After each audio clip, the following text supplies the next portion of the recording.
नमस्कार दोस्तों, आज हम अपनी इस वीडियो में बात करेंगे इजराइल और हमास के बीच जो आजकल युद्ध जारी है, जो बहुत भयंकर युद्ध हो रहा है एवं क्या आने वाले समय में इसका रूप और भी विकराल होगा तथा एस्ट्रोलॉजी के माध्यम से हम यह प्रिडिक्शन करेंगे कि आखिर इस युद्ध के परिणाम क्या होंगे, इस युद्ध में कितनी विभीषिका होगी एवं इस युद्ध में जहां जन और धन दोनों की ही बहुत अधिक हानि होगी, वहीं पर क्या इस युद्ध में और अधिक संभावना है या फिर यह युद्ध वर्ल्ड वार में कन्वर्ट हो जाएगा। किस देश के माध्यम से यह वर्ल्ड वार में कन्वर्ट हो सकता है या नहीं, एवं आने वाला समय इस युद्ध को कब तक जारी रखता है तथा ग्रहों का वह कॉम्बिनेशन जो इंडिकेट करता है कि यह युद्ध कब खत्म हो जाएगा या बंद हो जाएगा। इन सब विषय को लेकर हम अपनी यह वीडियो बना रहे हैं। देखिए, ब्रह्मांड में जब ग्रहों के बीच में शक्ति का असंतुलन पैदा होता है तो निश्चित रूप से युद्ध जैसी विभीषिका होती है। जहाँ ग्रहों में जब संतुलन होता है तो शांति होती है, परंतु जब कभी भी ग्रहों में असंतुलन होता है एवं एक ग्रह दूसरे ग्रह की तुलना में कहीं अधिक पावर प्राप्त करने की कोशिश करता है या प्राप्त कर लेता है, तो निश्चित रूप से ग्रहों की शक्तियों में असंतुलन होता है एवं ग्रहों की शक्ति में असंतुलन होने के उपरांत ही प्रकृति में युद्ध एवं इसी प्रकार की विभीषिकाएं उत्पन्न हुआ करती हैं। अभी जो हाल फिलहाल में लगभग 7 तारीख से इजराइल और हमास के बीच में 7 अक्टूबर से जो युद्ध शुरू हुआ है, उसमें जहां लगातार जनहानि हो रही है, वहीं बहुत सारे लोग चिंतित हैं कि आखिर यह युद्ध कब तक चलेगा। मेरे बहुत सारे क्लाइंटों ने प्रश्न पूछा है कि गुरुजी आखिर यह युद्ध कब तक चलेगा एवं क्या यह युद्ध वर्ल्ड वार में कन्वर्ट हो जाएगा या नहीं, एवं इसी के साथ साथ क्या भारत में भी ऐसी स्थिति आ सकती है या अन्य मध्य एशिया एवं अरब के कुछ देश तथा इजराइल एवं हमास के साथ साथ अन्य ईरान, इराक या अन्य देश भी क्या इसमें शामिल हो जाएंगे, क्या यह वर्ल्ड वार हो जाएगा। इस तरह की लोगों की चिंताएं हैं। तो हम वैदिक ज्योतिष के माध्यम से जहां इन दोनों स्थितियों का आकलन करेंगे, वहीं इजराइल और हमास के बीच में यह जो युद्ध हो रहा है आखिर इसके क्या घातक परिणाम हो सकते हैं, इस पर भी हम अपनी वैदिक ज्योतिष के माध्यम से चर्चा करेंगे। अगर हम फिलहाल की ब्रह्मांड में स्थिति देखें तो अगर हम काल पुरुष के एरिस साइन या मेष राशि को जब लग्न पर रखते हैं तो कुछ ग्रहों का संयोजन बनता है। पहले आप इसे स्क्रीन पर देखें एवं इसे समझने का प्रयास करें। मेरे वह सभी स्टूडेंट बहुत सीरियस होकर इसे देखें जो वैदिक ज्योतिष सीखते हैं एवं वह सभी लोग जो वैदिक ज्योतिष सीखते हैं तथा उसमें इंटरेस्ट रखते हैं, उन्हें भी इस वीडियो को आरंभ से अंत तक देखना चाहिए, जिससे उनके कुछ नियम और ज़्यादा उनके दिमाग में बैठ सकें तथा वह भविष्य में अच्छी सी प्रिडिक्ट कर सकें। यहाँ इस प्रकार का जो कुंडली का विवेचन है, वहाँ कुछ स्थितियाँ मेदिनी ज्योतिष में आती हैं, परंतु मेदिनी ज्योतिष से भी अधिक ब्रह्मांड में सर्कुलर मोशन तथा ग्रहों का प्लैनेटरी पोजीशन एवं परस्पर वैदिक ज्योतिष के आधार पर जो योग होते हैं,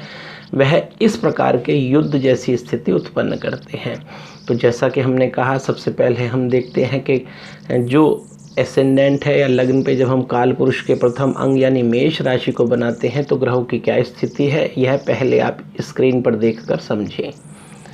तो जब हम एरिस साइन बनाते हैं तो लग्न पर जहां राहु और गुरु दोनों ही गुरु चांडाल योग बना रहे हैं, वहीं इससे 180 डिग्री के भाव यानी सप्तम भाव पर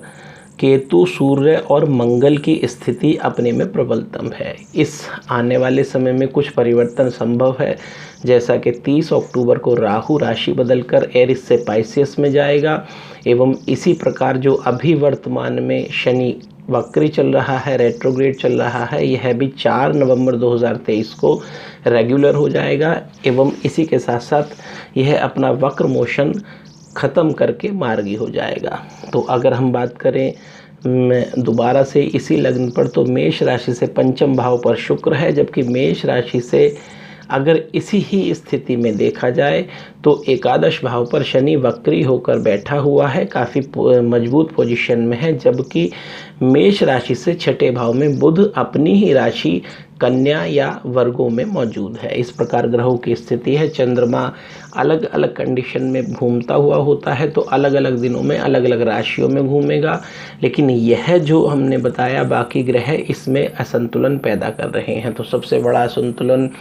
क्या हो रहा है वह इस बात को समझना चाहिए कि जो डायरेक्शनल फोर्सेस हैं वह साउथ वेस्ट की तरफ को ज़्यादा कॉन्सनट्रेट हो गई हैं। इसीलिए अब यह स्थिति गुरु चांडाल योग के चलने के साथ साथ जहां आपस में ग्रहों के बीच प्लैनेटरी वार करा रही है, वहीं यह इस युद्ध का मुख्य कारण है। अगर हम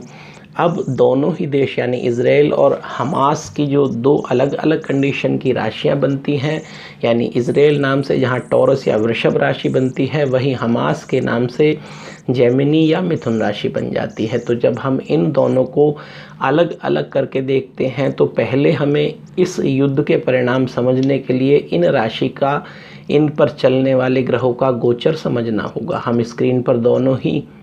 यहाँ टेवे लगा दे रहे हैं, आप उन्हें पहले अध्ययन करें एवं हम यहाँ पर तुलनात्मक टेवा लगाएंगे तथा इसी के साथ साथ इस बात पर निष्कर्ष भी निकलेगा कि आखिर इन दोनों के बीच के रिजल्ट का परिणाम, जो अभी तक युद्ध चल रहा है, वह रिजल्ट या परिणाम क्या होने वाला है। तो जब हम इज़राइल की राशि जो बनाते हैं इज़राइल नाम से, वह टॉरस या वृषभ बनाते हैं। तो जब हम वृषभ को लग्न पर रखते हैं तो वृषभ राशि से जहाँ 12वें घर पे या 12th हाउस पे गुरु चांडाल योग राहु और बृहस्पति के कारण बन रहा है एवं बृहस्पति वक्री होकर बहुत मजबूत स्थिति में यहाँ पर है, परंतु वैभाव के कारण अपना कुछ नुकसान अवश्य ही उठा रहा है। वहीं इस टॉरस साइन से छठे घर में जो हमारे यहाँ लड़ाई झगड़ा डिस्प्यूट एवं दुश्मनी का है, उसमें 3 ग्रह केतु, मंगल और सूर्य आपस में बैठे हुए हैं। यहाँ सूर्य और राहु का प्लैनेटरी वार चल रहा है, वहीं मंगल और राहु का भी आपस में प्लैनेटरी वार चल रहा है। ठीक ऐसे ही जब हम टॉरस साइन बना रहे हैं तो टॉरस साइन से 5वें घर पर जो वर्गो राशि पड़ती है, वर्गो साइन पड़ता है, उसमें बुध बैठा हुआ है, जबकि टॉरस साइन से दशमस्त शनि रेट्रोग्रेड या वक्री होकर बहुत मजबूत स्थिति में है, जबकि 4th हाउस में शुक्र बैठकर यहाँ पर सपोर्ट दे रहा है। तो यह रही इज़राइल के फेमस नाम से टॉरस साइन जो बनता है उसकी राशि। अब अगर हम बात करें हमास के नाम से जो राशि बनती है, वह मिथुन राशि या जेमिनी साइन बनता है। एवं जब जेमिनी साइन पर हम चर्चा करते हैं तो जेमिनी साइन से एकादश भाव में गुरु और बृहस्पति का गुरु चांडाल योग बना हुआ है, जबकि नवम यानी धर्म भाव पर शनि वक्री होकर रेट्रोग्रेड होकर यहाँ पर भी इस धर्म के भाव को हानि पहुँचाता है, परंतु इसके मिथुन राशि के 4th हाउस में बुध बैठकर काफ़ी मजबूत स्थिति में अपने स्थान पर है, जबकि पंचम स्थान में केतु, सूर्य और मंगल हैं। यहाँ पर भी वही स्थिति सूर्य और मंगल की। अब क्योंकि यह मिथुन राशि है तो यहाँ सूर्य और मंगल की एक फाइट चल रही है, वहीं मंगल और राहु की दूसरी फाइट आपस में चल रही है। तो यह प्लैनेटरी वार चल रहा है इस राशि पर भी। तो अगर इन दोनों के बीच में देखा जाए तो यहाँ पर अलग अलग कंडीशन में प्लैनेटरी वार चल रहा है, और इसी प्लैनेटरी वार के चलते इनके बीच में अभी संघर्ष बहुत अधिक होने की संभावना है। 17 अक्टूबर की रात को जब सूर्य अपना साइन बदलेगा, अर्थात सूर्य अब जब तुला राशि में चला जाएगा, तो उस स्थिति में बहुत ही विकराल स्थिति 17 तारीख से लेकर 26 तारीख के बीच होगी, जिसमें काफ़ी हद तक जनहानि एवं धनहानि के साथ साथ बहुत जनमानस पर इसका प्रभाव पड़ेगा। अगर बात करी जाए कि आगे के समय में, तो 2 मुख्य परिवर्तन अभी हाल फिलहाल में इस ही मंथ के लास्ट में हो जाएंगे, यानी 30 अक्टूबर को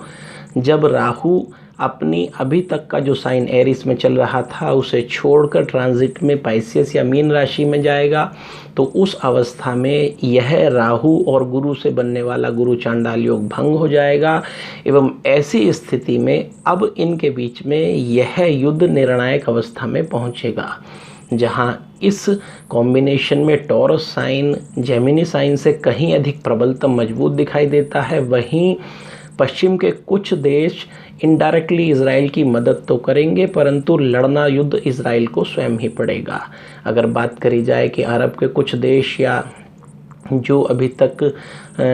सऊदी अरब के आसपास के जितने भी छोटे बड़े देश हैं, क्या यह हमास का या फ़िलिस्तीन का मदद करेंगे, तो यह भी एक अपनी स्थिति में लगभग 25 अक्टूबर तक मदद की स्थिति में रहेंगे, परंतु फिर धीरे धीरे 28 अक्टूबर के बाद से यह भी अपना कदम पीछे हटाने लगेंगे। तो क्या इस युद्ध की जो विभीषिका है उसमें बहुत अधिक जनहानि होगी? तो निश्चित रूप से बहुत अधिक जनहानि होगी। वहीं एक बात इस युद्ध में समझने की है कि जो टॉरस साइन है, जो इजराइल का साइन बनता है, उसका आक्रामक रवैया काफ़ी हद तक अभी आने वाले समय में बढ़ेगा, परंतु दी हुई नियत तारीख में वह बदलाव करके अलग अलग समय पर ही आक्रमण की स्थिति कही जा सकती है। संघर्ष की जो स्थिति है वह 19 तारीख से 21 अक्टूबर के बीच में काफ़ी अधिक बनती है एवं यहाँ पर इस ही दौरान लगभग जो 15 दिन का पीरियड है 17 अक्टूबर से लेकर 2 नवंबर 2023 के बीच में, तो यहाँ बहुत अधिक जनहानि दिखाई देती है। बाह्य देश या पश्चिम के अन्य देश जो इजराइल की मदद के लिए आगे आने का प्रयास तो करेंगे, परंतु निश्चित रूप से आगे नहीं आ पाएंगे। अब यह स्थिति धीरे धीरे जब लास्ट पीक पर विकराल अवस्था में होगी, तो 4 नवंबर को जैसे ही शनि अभी जो वक्री चल रहा है कुंभ राशि में या एक्वेरियस साइन में, वह वक्री की जगह मार्गी हो जाएगा और जैसे ही वह मार्गी होगा तो निश्चित रूप से इस युद्ध के प्रयास फिर इसको रिजॉल्व करने के होंगे, अर्थात अब यह युद्ध बंदी होगी तथा युद्ध अब बंद होने के कगार पर होगा। लगभग इसमें पूरी पीस की जो संभावना है वह तो 9 नवंबर के बाद ही थोड़ी सी शुरू होगी, लेकिन इसमें आरंभिक स्थिति में जो प्रयास है वह 4 नवंबर 2023 से लेकर 9 नवंबर 2023 के बीच में शुरू हो जाएंगे। इस युद्ध में हानि की संभावना जहां हमास और फिलिस्तीन एवं अन्य अरब देशों को अधिक है, वहीं इस युद्ध में कुछ अलग तरह के हथियार बेशक प्रयोग हों, परंतु किसी भी प्रकार के जैविक एवं परमाणु हथियार नहीं प्रयोग होंगे, क्योंकि यहाँ पर राहु और मंगल का आमने सामने बैठकर जहाँ प्लैनेटरी वार बहुत अधिक है, वहीं राहु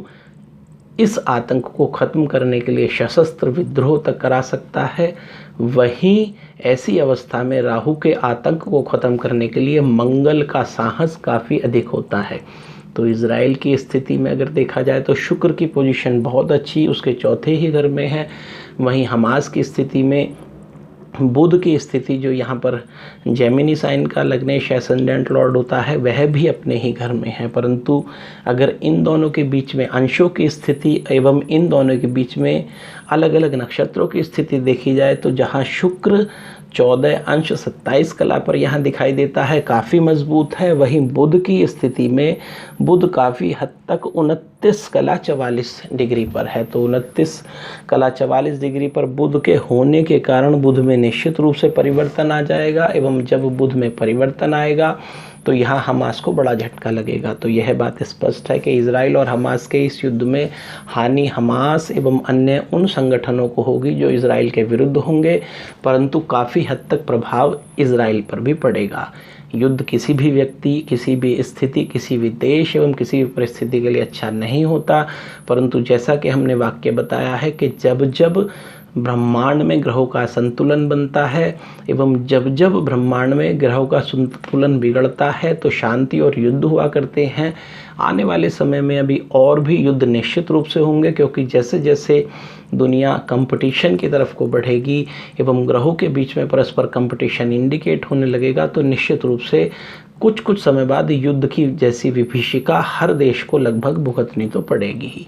अब अगर बात करें कि क्या इस युद्ध के द्वारा वर्ल्ड वार हो सकता है, तो बिल्कुल भी संभावना वर्ल्ड वार की नहीं है एवं जो थोड़ी बहुत अफवाहें हैं वह 28 अक्टूबर तक उड़ेंगी एवं उन अफवाहों को शांति 30 अक्टूबर के बाद अपने आप ऑटोमेटिकली लगने लगेगी, जबकि शांति के प्रयास 4 नवंबर से कुछ शुरू होंगे, 9 नवंबर के बीच होंगे एवं इस युद्ध में या इस परिस्थिति की जो स्थायी शांति है वह लगभग 17 नवंबर के बाद ही दिखाई देने लगती है। नमस्कार।